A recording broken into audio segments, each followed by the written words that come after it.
Hello everyone, and thank you very much for joining us for another story here at Annie Narrates. The title for this one goes like this. Parents who never cared for me call me asking if I need money for college after their golden child cut them off forever.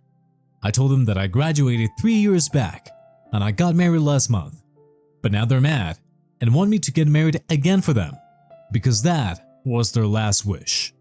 Hi, so yeah, I just cut off my parents for the second time. Ugh, I'm Ella, 26 female, and this whole thing with my family started about 7 years ago. I mean, it started way before that, but it really blew up when I was 19. My family included my mom Brenda, 54 female, my dad Ross, 57 male, and my brother Charles, 24 male. They were, well, let's just say they weren't the easiest people to live with. Let's talk about my brother first, Charles, the golden child. He wasn't just into football. He was a football superstar. You know those cheesy rom-coms where there's the super popular jock who's also kind of a jerk? Yeah, that was basically my brother. My parents were absolutely obsessed with him. Football games were like the highlight of their week, and I swear, they had more framed photos of Charles in his uniform than they did of me. I, on the other hand, was, well, let's just say average doesn't even begin to describe it. If there was a trophy for blending into the crowd, I'd have a whole shelf of them. I wasn't the type to have some big dramatic talent, and let's be honest, I wasn't exactly breaking any academic records either. Mostly B's and C's with the occasional slip into D territory if I was feeling particularly lazy. Basically, the spotlight and I weren't on speaking terms. The school was this weird mix of boring and tolerable for me. On the one hand, I didn't have cliques of popular girls trying to ruin my life like in those teen movies. Nobody really paid me much attention, which I actually kind of liked. I had a couple of friends who were in the same invisible boat as me, and we'd hang out, talk about random stuff, and generally escape the notice of both the jocks and the drama queens. We were the definition of flying under the radar. But there's another side to being, well, unremarkable. Teachers forget you exist pretty easily. There was this one time in history class, I kid you not. The teacher looked right at me, called my name, and then when I answered, he looked shocked, like genuinely didn't even realize I was in the class. It was kind of hilarious and kind of sad, but mostly it just confirmed my place in the academic food chain. Don't get me wrong, I wasn't some antisocial weirdo or anything. I could be fun at parties and hold a decent conversation, but it's like I was always the background extra in my own life. Charles was the main character. My parents were the obsessed fans, and I was the blurry figure in the corner nobody ever quite focused on. Needless to say, my parents were a tad more proud of Charles than they ever were of me. Favoritism wasn't just a thing in our house. It was practically the family motto. Financially, emotionally, you name it. Charles got the lion's share, and I got the leftovers. Okay, so maybe this sounds childish, but hear me out. My birthday and Charles are just a couple of weeks apart. One year, I was so excited because my mom said she was baking both of us our favorite cakes. Guess what? Charles got his beloved double chocolate, homemade goodness, and I got a store-bought vanilla, one with half melting frosting. Why? Apparently, they ran out of cocoa powder. Christmas was always a huge deal at our house. But here's the thing, the number of presents under the tree didn't quite match up between me and Charles. His pile could have rivaled Santa's stack, and mine looked more like I'd been mildly naughty instead of nice. Remember all those football games? Yeah, my parents were there for every single one, cheering like maniacs. Meanwhile, I got pretty good at drama club, but I swear they might have missed every show because they were quote-unquote too busy. When Charles turned 16, my parents were all over getting him a car. Not just any old used car either. A slightly beat up but still cool sporty thing. Me, I had to take the bus and basically beg for rides when I wanted to do anything fun. You would think my parents had stock in Charles or something. Every conversation somehow, they'd work in how fantastic his latest game or grade or girlfriend was. And my accomplishments, at best I got a distracted, "Oh, that's nice dear." We had this wall in our house covered in frames with family photos. Want to guess the ratio of Charles's pictures to mine? Let's just say, if you didn't know better, You would think that I was the weird neighbor kid who occasionally wandered into the background by accident. So yeah, it's safe to say that my parents' favoritism towards Charles wasn't just a one-time thing. It was a pattern that played out time and time again, leaving me feeling overlooked and unappreciated. The hardest thing was when I finally got that college acceptance letter. After all those years of being the forgotten sibling, I'd actually done it. I was so excited, and honestly, maybe a tiny bit hopeful too. Maybe getting into a good school would show my parents I was serious, that I wasn't just some slacker who wasn't going to amount to anything. Spoiler alert, I was wrong. I remember sitting down with them at the kitchen table, the kind of place where big family announcements usually happen. I tried to keep my voice steady as I told them the news, showing them the letter. I even had some brochures about financial aid options I'd researched, thinking maybe we could figure something out together. The reaction, well, let's just say it wasn't exactly a confetti and balloons kind of moment. My dad started with a whole "that's very expensive, you know" speech. My mom chimed in something about how Charles's college fund was a priority, and it was simply impossible to afford sending 2 kids to school. The worst part was the way they said it. Not a hint of apology or even regret. It was like this cold, matter-of-fact dismissal of my whole future. They basically suggested I get a job and take out student loans, like it was no big deal. Honestly, the financial side of it wasn't even what broke my heart the most. I get that money can be tight, and I was willing to work my butt off to make it happen. But what really cut deep was the feeling that they just didn't believe in me. Like, after all these years, I wasn't even worth the investment. It made me feel more invisible than ever. A few weeks later, I was visiting my grandparents for the weekend. My grandpa always makes the best pancakes, so it was kind of a comforting tradition. We were chatting about life, and somehow the subject of college came up. I mentioned getting my student loan paperwork sorted out, explaining how I wasn't eligible for any scholarships or financial aid. That's when my grandpa got this surprised look on his face. "Wait a minute, Ella," he said. "What about the college fund? You know, the one your grandma and I set up for you and Charles." My heart pretty much stopped. College fund? What college fund? My grandparents explained that way back then, they had given my parents a decent chunk of money, like 30 grand in total, to split between me and Charles for our future education. $15,000 might not pay for 4 years at an Ivy League school, but it was way more than nothing. I could barely speak. I thanked my grandparents, a weird mix of gratitude and rage bubbling up inside me. How could my parents not have told me? Maybe they genuinely forgot, but there was this nagging feeling, like a little voice in the back of my head, that said this wasn't a mistake, that maybe they'd spend my share on Charles without a second thought. I practically ran out of my grandparents' house, the whole drive home feeling like a blur. The second I walked through the door, I found my mom. I couldn't even keep the accusation out of my voice as I asked her about the college fund, my grandparents, the whole 9 yards. Her answer hit me like a ton of bricks. "The fund's gone, Ella," she said, her voice way too casual for my liking. "We used some of it for your schooling. What was left is about $20,000. My mind was reeling. Wait, they used my college money for what exactly? Sure, maybe a few grand over the years for school supplies, maybe even a computer, but $10,000 worth? I felt this wave of nausea mixed with white-hot anger. "Why?" I managed to choke out. "Why would you spend that much? I was supposed to go to college too." That's when she really dropped the bombshell. "Well, honey, you have to be grateful we contributed anything at all. And now that money should go to Charles. He's got a lot more potential with his football career and a better chance at a good school.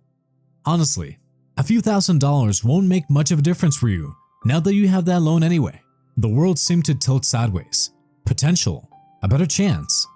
I stared at my mom, this woman who was supposed to love me unconditionally, and realized I didn't recognize her anymore. She wasn't just dismissing my dreams. She was basically erasing me from the equation entirely, like I was some inconvenient afterthought in the great Charles success story they'd written in their heads. I couldn't find the words to argue, to yell, to even cry. Something inside of me just snapped. I turned and walked away. Each step echoing in the sudden silence. In my room, surrounded by the familiar posters and stuffed animals from a childhood that felt like a lie, I made my decision. This was it. I was done. It wasn't even about the money anymore. It was about the fact that, apparently, my entire existence had been worth less to them than a few extra years of football for my brother. And so college happened. It was a whirlwind of ramen noodles, late-night study sessions, and scrambling to pay my rent on top of those monstrous loan payments. I'd gotten a part-time job at a bookstore, which was actually kind of nice, but I was exhausted all the time. Juggling classes, work, and just basic survival was taking its toll. By the second year, I was cracking under the pressure. I started missing assignments, my grades plummeted, and I ended up making the hard choice to drop out. During all this, I didn't reach out to my parents. It was a point of pride, maybe a bit of stubbornness too. I found a tiny, cramped apartment with 2 roommates and threw myself into my jobs. I worked at the bookstore, picked up waitressing shifts at a diner, and even did some overnight stocking at a grocery store. The money barely covered my expenses, and sleep deprivation was my constant companion. But I was determined. My grandparents knew, of course. They offered me a place to stay and some extra financial help, but I refused. This was my mess, and I needed to figure it out on my own. I think they were secretly proud of me in their own grumpy, worried kind of way. My parents, well, I don't think they even cared I'd disappeared from their lives. I was sad and hurt, but honestly, I had reached a point of numbness where I just expected the worst from them. Eventually, I was able to save up enough, and my grandfather gave me some additional money to go back to college. Time passed, surprisingly fast and painfully slow all at once. One day, after countless blurry nights and too many energy drinks, I was handed my diploma. It was a weird feeling. There was an accomplishment, sure, but also a bitter aftertaste. Part of me wished my parents were there, that they could see I'd done it without them. But then again, would they even care? The answer to that question came loud and clear when I moved to a new city after graduation. No congratulatory call, no card in the mail, not even a half-hearted "how are you" text. I wasn't shocked, yet that familiar sting of disappointment still managed to find its way under my skin. However, later I found out that my grandfather never told them that I went back to college and graduated, so I guess this wasn't their fault. News trickled in about Charles through my grandparents. Turns out, that football star status wasn't quite as dazzling to real colleges. He didn't get the full ride scholarships my parents had banked on. From what I gathered, he ended up at a less than stellar school, my parents dipping into that leftover college fund and even getting him a small student loan. Still, nothing compared to the financial mountain I was still climbing, but it felt like salt in the wound. It was ridiculous, maybe even childish, to be upset about that. I had my own life, a decent job I'd gotten through hard work, and even a few real friends who knew my whole messy story. Yet, there was this lingering resentment. Not even so much for Charles, but for my parents. For their blind favoritism that had warped our family beyond repair. Some days I was furious. Others, I just felt an icy emptiness where the bond between parent and child should have been. Mostly though, I try to focus on my own path. That's the thing about being kicked out of the spotlight. You learn to shine a little light for yourself. It wasn't easy. It wasn't always pretty, but it was mine. Thankfully, my post-college life took a turn for the better. I landed a solid job in my field, one with actual benefits and the chance for real growth. It wasn't glamorous, but it paid the bills, and better yet, it's where I met Terrence, 28 male. We first bumped into each other and literally at a crowded company party, both of us trying to navigate the room with plates of very questionable appetizers. There was an instant spark, the kind you read about in cheesy romance novels, but never quite expect to feel yourself. From that awkward meet-cute we started dating. It was all stolen lunches, late-night movie marathons, and the kind of conversations that make you feel like someone finally sees the real you. He asked me out officially at a ridiculous overpriced restaurant, getting flustered as he tried to remember the fancy wine he'd researched. It was the least smooth, most adorable proposal ever, and I loved him for it. A year later, we were planning our wedding. It was small and intimate, a beautiful outdoor ceremony surrounded by our closest friends. The question of inviting my parents lingered, a shadow on an otherwise happy time. It had been over 5 years at that point. No contact on either side. Part of me longed for that fairy tale reconciliation, but reality was a stubborn thing. Terrence, bless his heart, understood without me even having to explain everything in detail. In the end, we decided against it. My real family was there. The people who loved and supported me unconditionally. That was all that mattered. There was one major heartbreak amidst the joy. My grandfather never got to see me walk down the aisle. He had passed away just a few months before my wedding, his heart finally giving out after years of stubborn strength. Losing him hit me harder than I anticipated. He had been my rock through everything. The one person who always believed in me, no matter what. I went to the funeral, of course, but I kept my distance, a silent figure in the back of the crowd. I watched from afar as my grandmother sobbed, as my parents gave speeches filled with the usual praise for Charles. I managed to slip away early, never once making eye contact. Even grief, it seemed, couldn't bridge the chasm that had formed between us. The day I married Terrence should have been one of pure happiness, and it was, in many ways. The love I felt, the promise of a future we would build together. It warmed a part of me that I thought had gone cold.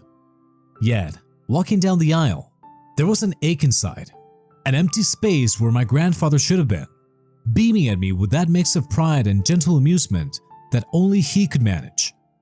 Life, for a while, settled into a comfortable rhythm. The ache over my family had dulled somewhat, overshadowed by the happiness I found with Terrence. We were living in a tiny house with an even tinier garden that I was determined to not kill. My career was going well, and we were even talking, very tentatively, about maybe starting a family of our own. Then, out of the blue, the unexpected happened. A Facebook message blinked at me innocently on my screen. It was from my mom, of all people. Apparently, she'd gone full-on internet sleuth and tracked me down. The message itself was simple, just a hi. Waves of complex emotions washed over me. Shock, a flare of old anger, but also, I'll admit, a silver of curiosity. I stared at the screen, debating what to do. Ignore it? Send a scathing reply? Part of me wanted to hurl the phone into the ocean and pretend this had never happened. But in the end, that curiosity won out. I typed a cautious hello and hit send. Small talk ensued, awkward and stilted. She asked how I was and where I lived. It was like talking to a distant acquaintance, not someone who was supposed to be my mother. Finally, she dropped the bombshell. She and my dad wanted to meet me. I nearly dropped my phone. After all these years, after the silence and the pain, what could she possibly want?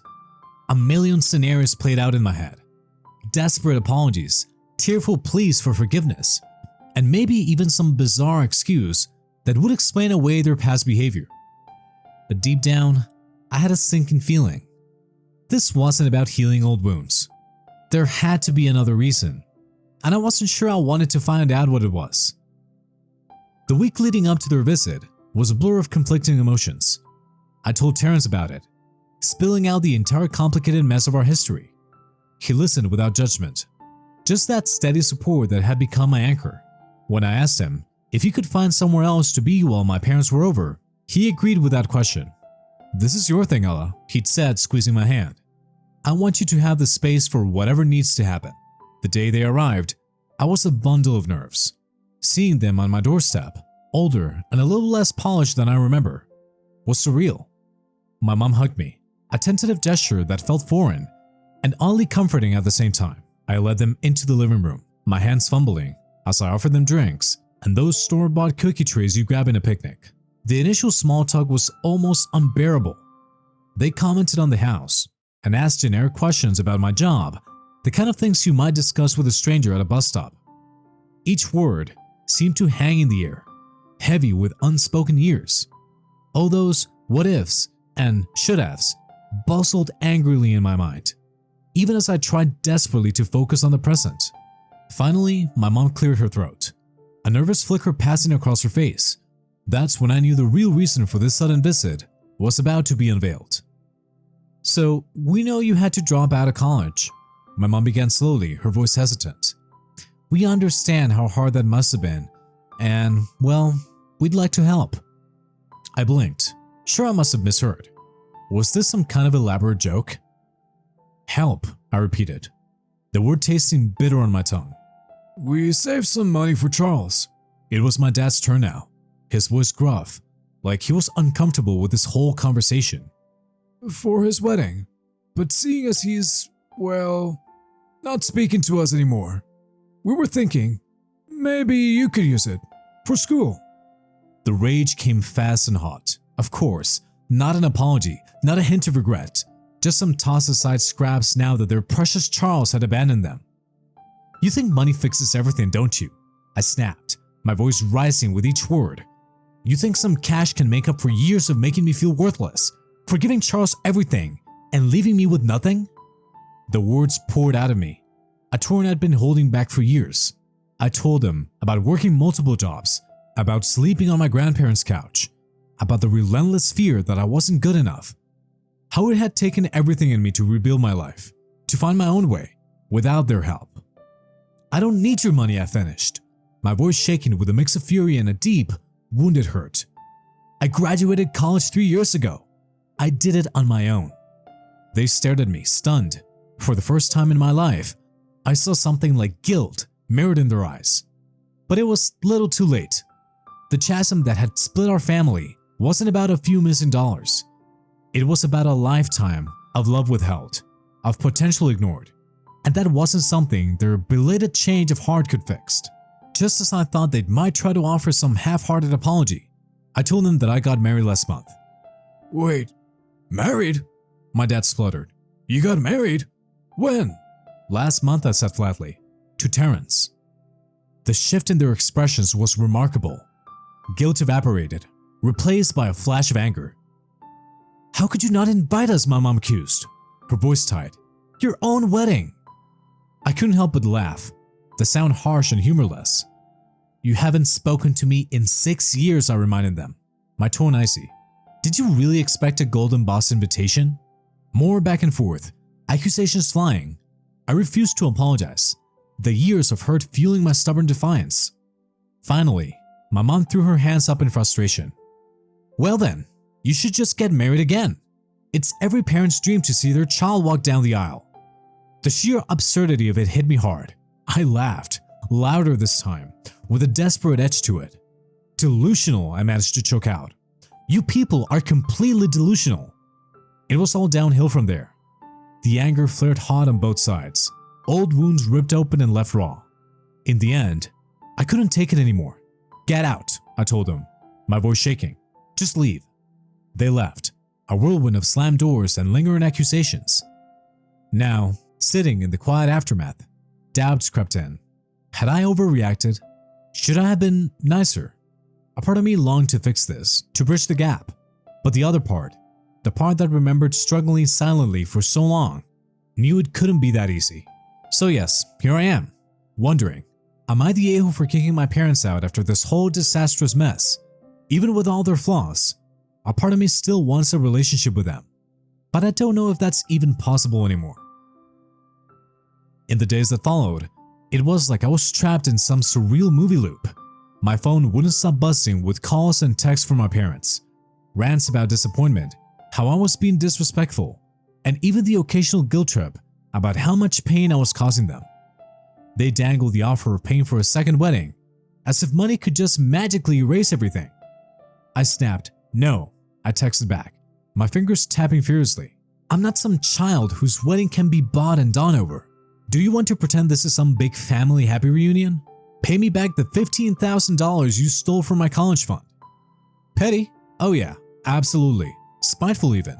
But at that moment, I didn't care. It was the only way I could regain some sense of control, to shove their sudden interest back in their faces.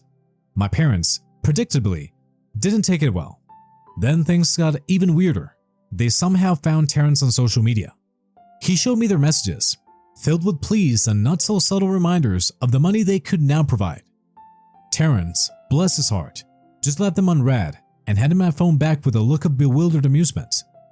I finally told him in no uncertain terms to leave me, Terrence, and our entire life alone. Hi everyone, it's been a few days since my last update. Yesterday, I got a text from my brother Charles. The text was simple, just a request to meet up.